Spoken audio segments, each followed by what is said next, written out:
A história desse relato aconteceu em Caieiras, cidade vizinha Franco da Rocha, na Grande São Paulo.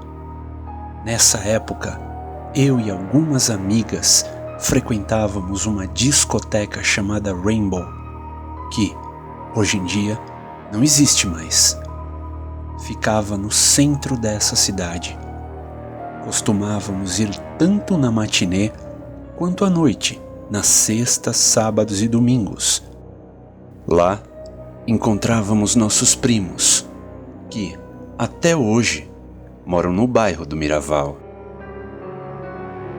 Num sábado à noite, fomos, eu e as amigas, para a discoteca.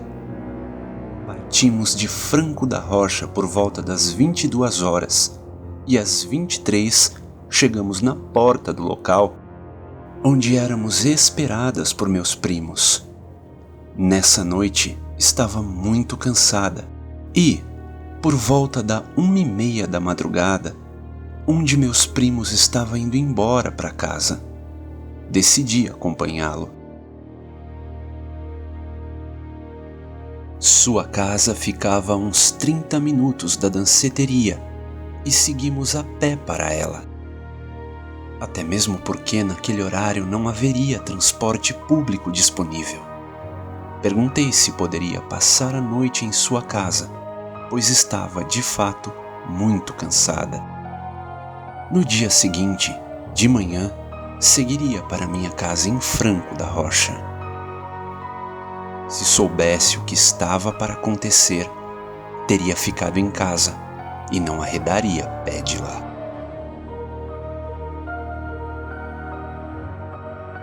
Saímos, eu e meu primo, da Rainbow por volta das 2 da manhã e fomos andando até o bairro do Miraval. No percurso, decidimos cortar caminho pela Vila São João para chegar mais rápido.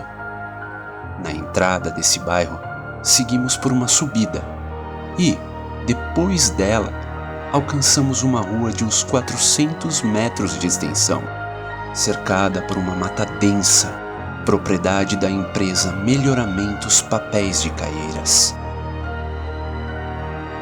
No meio dessa rua, ouvimos um ruído vindo de dentro da mata.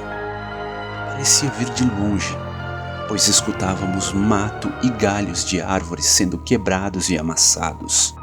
Seguia em nossa direção, mas não conseguia ver nada no matagal escuro. A luz da rua era ruim e os postes iluminavam pouca coisa. Quando percebi que aquela coisa estava bem próxima, resolvi correr. No mesmo instante, meu primo, apavorado, segurou meu braço e pediu para que, por favor, não corresse. Um instante depois, uma criatura monstruosa, com mais de 2 metros de altura, sai da mata e pula para a rua, ficando próximo de nós dois. Meu primo, sempre muito religioso, começou a rezar baixinho. Não conseguia ouvir o que dizia. Parecia uma língua estranha, mas não tenho certeza. Ao mesmo tempo que rezava, me pedia para baixar a cabeça e não olhar para aquela coisa. Segurando meu braço o tempo todo, ele seguiu em frente, conduzindo-me pelo caminho. Faltava pouco mais de 300 metros para alcançarmos o portão da casa dele. Aquele monstro nos seguia pelas ruas, mas, estranhamente, não nos atacava. Finalmente chegamos e rapidamente entramos casa dentro como 2 loucos. Meu coração estava a 1000. Olhei para meu primo e perguntei se aquilo que vimos era um lobisomem. Ele respondeu que sim. Mesmo estando, supostamente, seguros dentro de casa, o pobre coitado não parava de rezar. Pediu que apenas ficasse quieta no quarto e não dissesse mais nada. Quando eram 4 da manhã, meu outro primo, que havia ficado na discoteca, chegou em casa estourando a porta da entrada, como costumamos dizer por estas bandas, gritando ter visto o mesmo monstro que nós. Segundo ele, ao descer do ônibus, passou em frente a uma escola do bairro e viu a criatura dentro da quadra do local. Aquilo se levantou e correu atrás dele. O coitado só pensou em correr o máximo que pôde e, felizmente, conseguiu livrar-se do monstro, chegando em casa a tempo. Sendo assim, nos trancamos em casa até o amanhecer, quando, ainda muito amedrontada, fui embora para minha casa. Depois disso, nunca mais frequentei os bairros de Caieiras após o anoitecer. Cerca de 2 anos depois, contei essa história para minha ex-sogra, que também, até hoje, vive em Caieiras. Para meu espanto, a mesma revelou que ela e sua irmã também tinham visto essa criatura. Não sei o que acontece comigo, mas essa não foi a última vez que vi a coisa. Depois de um tempo, voltei a ver um monstro no trevo entre Caieiras e Franco da Rocha, na entrada do Jardim dos Eucaliptos, no bairro do Monte Verde. Anos depois, quando me mudei para o Parque Vitória, vi novamente, pela fresta da janela do meu quarto, a coisa no quintal da minha casa. Estava em pé, olhando em minha direção. Parecia saber que estava dentro da casa. Rezo para que nada de mal aconteça a mim e a minha família, mas, sem sombra de dúvida, algo sobrenatural tem me seguido ao longo dos anos.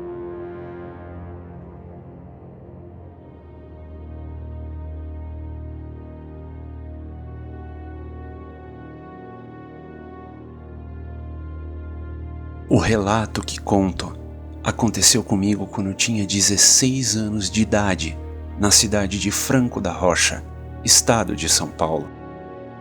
Morava num bairro chamado Green Valley, conhecido por ser repleto de descampados e terrenos tomados por matagais. Uma noite de lua cheia e o tempo estava fechado e chuvoso. Frequentava um centro espírita de Umbanda. Quando estava saindo de casa para ir ao centro, percebi estar sem dinheiro. Fui até minha avó, que também é médium espírita, e pedi uns trocados para a passagem, ao que ela me respondeu: "Não tenho dinheiro, mas vou falar desde já. Fique em casa que o clima não está bom lá fora." Como sou teimoso, fui mesmo assim.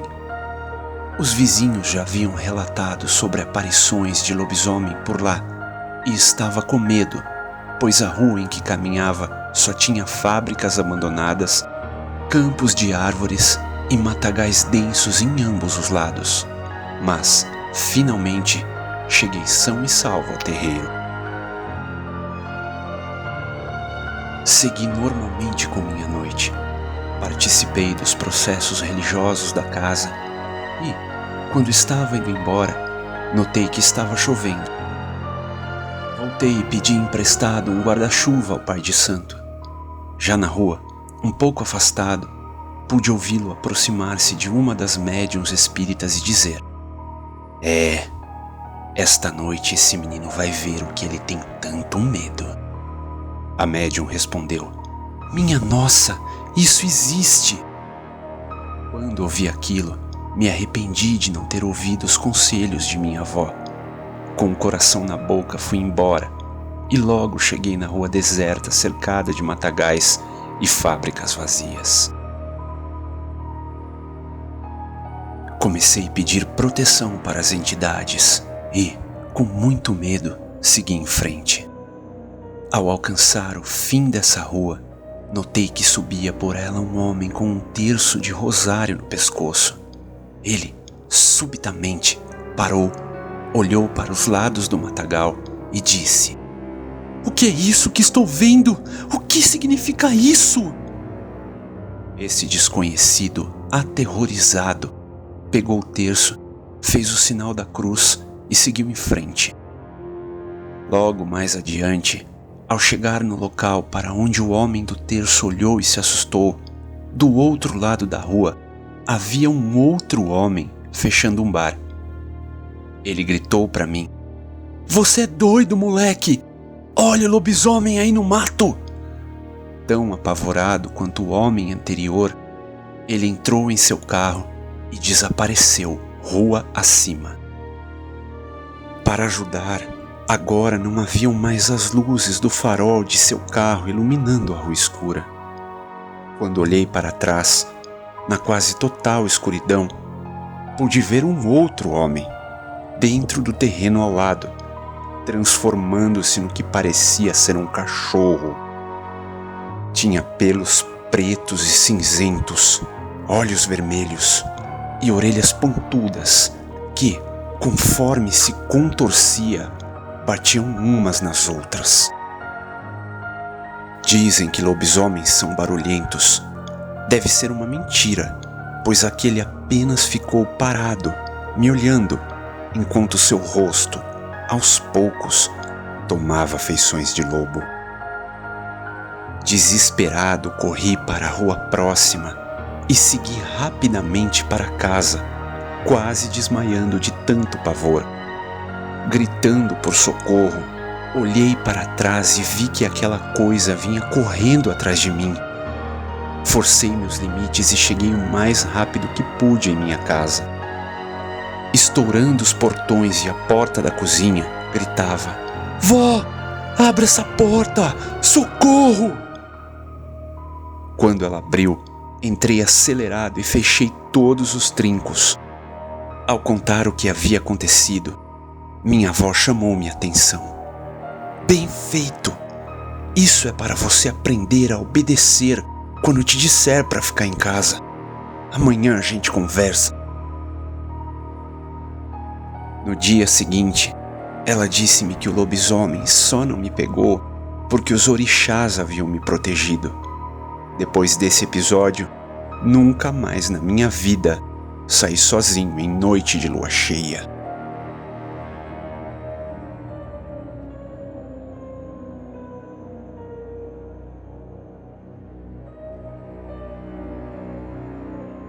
Era final de ano. Em meio comemorações do Natal e preparativos para o Ano Novo, em minha casa, nos ajeitávamos para receber os parentes. Alguns primos que vinham de muito longe.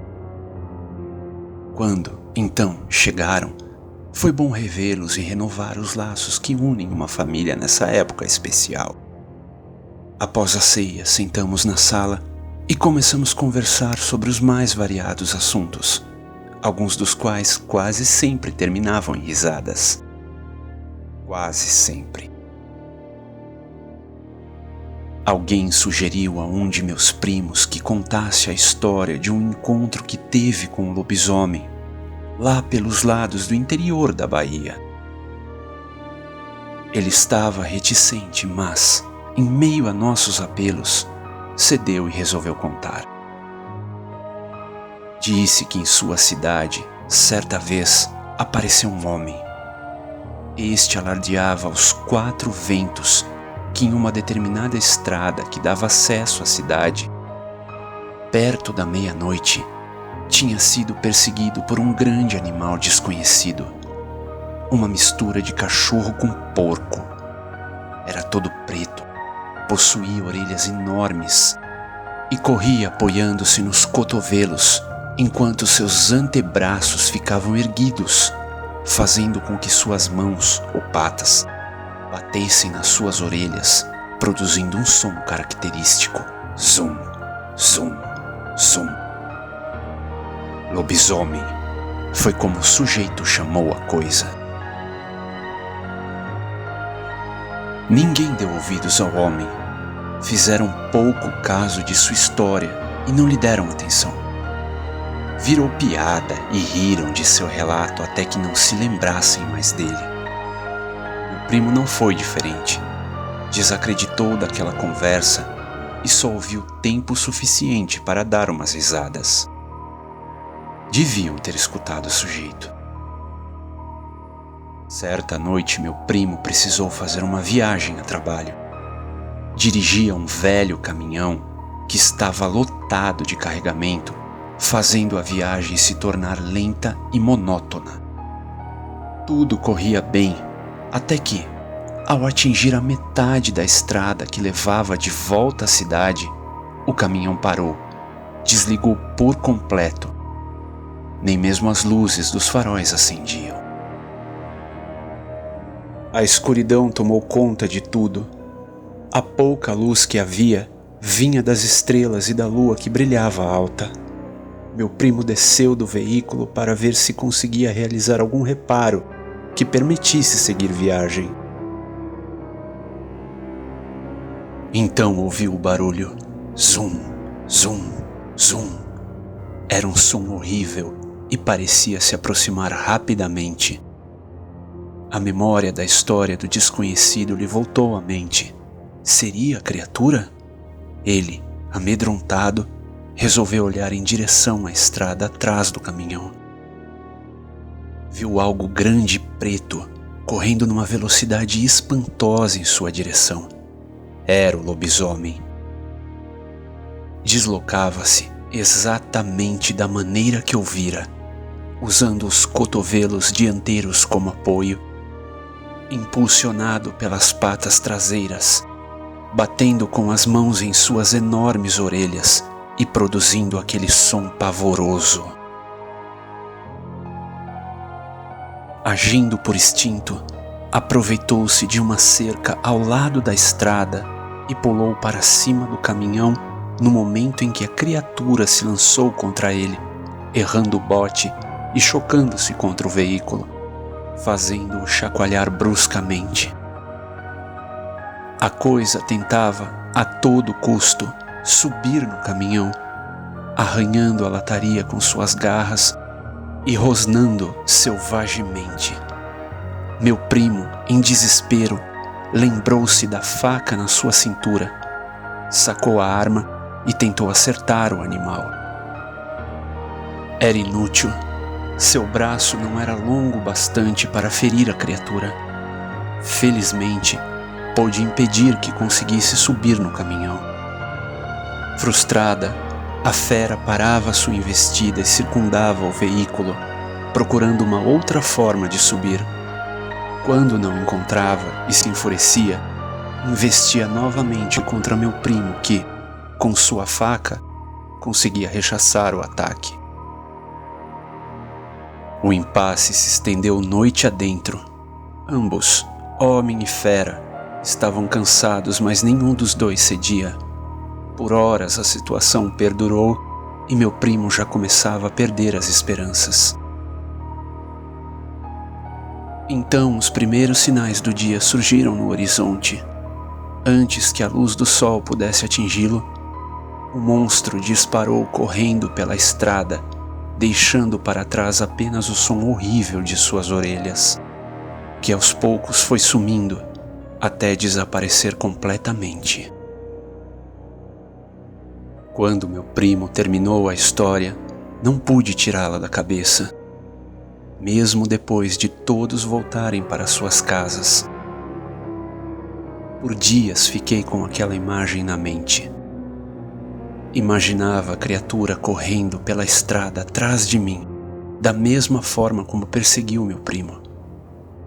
Por fim, a rotina do dia a dia me fez pensar em outras coisas e dar menos atenção a esses assuntos.